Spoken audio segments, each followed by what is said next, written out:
Voici le parcours d'un participant ou d'un étudiant sur la plateforme d'examen.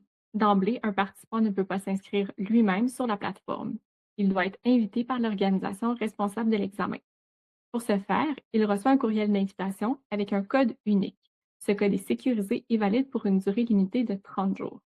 Le participant complète les premières étapes de prise en main, incluant la création d'un mot de passe personnalisé et l'acceptation de la politique de protection des renseignements personnels ainsi que des conditions d'utilisation de l'examen.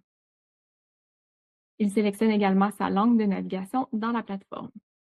Il est important de préciser que la langue de navigation n'a aucun lien avec la langue de passation de l'examen. Nexam permet également, lorsque requis, les connexions de type SSO, notamment via Microsoft Entra ID ou Google. Cela facilite l'accès pour les candidats et permet aussi le provisionnement des comptes au niveau des organisations. Une fois connecté, le candidat arrive sur son tableau de bord Nexam.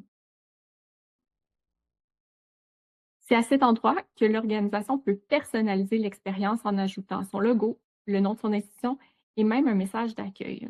Ce message est facultatif, mais il permet de transmettre des consignes spécifiques ou encore d'ajouter des hyperliens vers des règlements ou des politiques internes. Lorsque requis, le candidat peut également voir une bannière de validation de l'identité. Cette étape apparaît seulement si une vérification à partir d'une pièce d'identité officielle est demandée dans le cadre de l'examen. Ensuite, dans la section Mes évaluations, le participant retrouve l'ensemble des évaluations auxquelles il est invité. Une carte indique qu'un examen peut être disponible, à venir ou encore récemment complété. Lorsqu'un examen est à venir, au moment venu, la carte deviendra active et le candidat pourra démarrer l'épreuve. Il est important aussi de noter que les dates et heures affichées sont automatiquement adaptées selon le fuseau horaire de chacun des participants, ce qui permet une gestion simple, même avec des candidats situés à l'international. Lorsque le candidat clique sur Débuter, il est invité, si cela a été requis par l'organisation, à autoriser le partage d'écran et l'accès à la caméra, et voire même au micro. Cette autorisation est toujours évidemment explicite.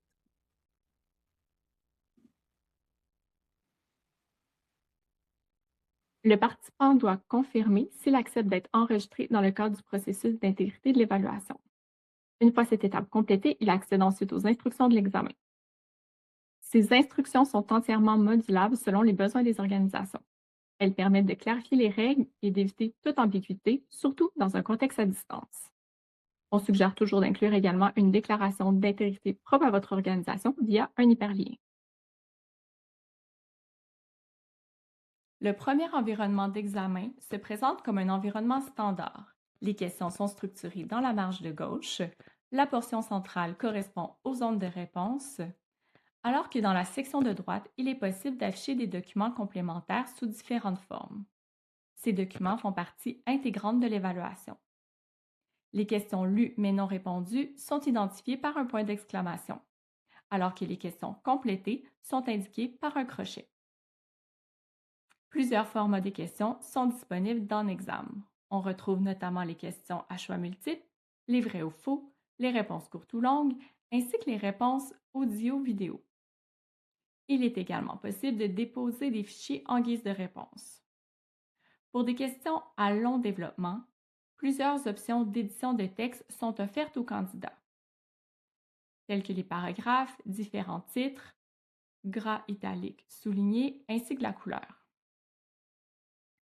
Lors de la création de l'examen, le concepteur peut également activer un compteur de mots ou de caractères. Lorsque le candidat atteint la limite, l'indicateur passe au rouge. Dans la visionneuse de droite, il est également possible d'afficher des documents complémentaires sous forme de site Web, permettant au candidat de naviguer dans le site Web tout en restant dans son environnement d'examen.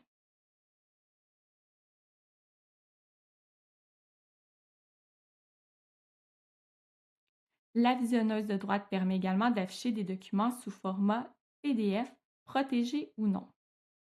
Dans les deux cas, une loupe permet au candidat de faire une recherche facile afin de faciliter la navigation dans le document dans la visionneuse de droite. Le format tableau à compléter permet d'offrir des zones de réponse aux candidats sous format de différentes colonnes ou de différentes lignes.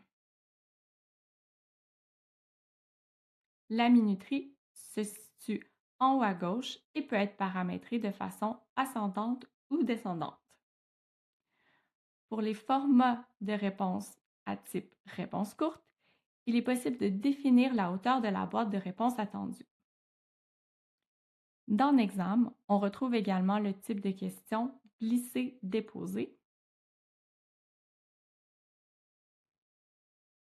ainsi que le format réponse photo.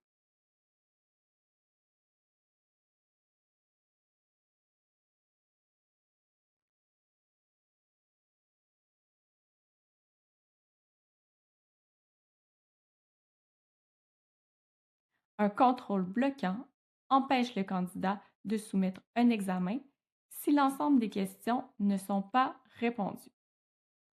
Le format menu déroulant fait également partie des offres de format de questions disponibles dans l'examen.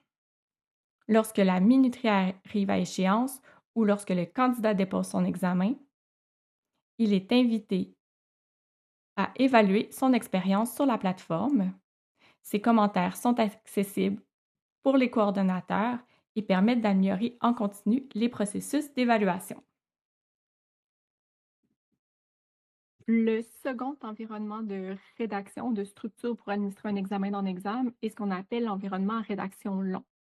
Donc, pour les examens à rédaction long, le candidat accède, en acceptant d'abord évidemment les consignes, à une zone de rédaction. Donc, une page blanche avec de l'édition de texte qui est disponible. Dans la zone de droite, vous pouvez ajouter des instructions, le dictionnaire Usido, tout autre document complémentaire qui fait partie intégrante de l'évaluation.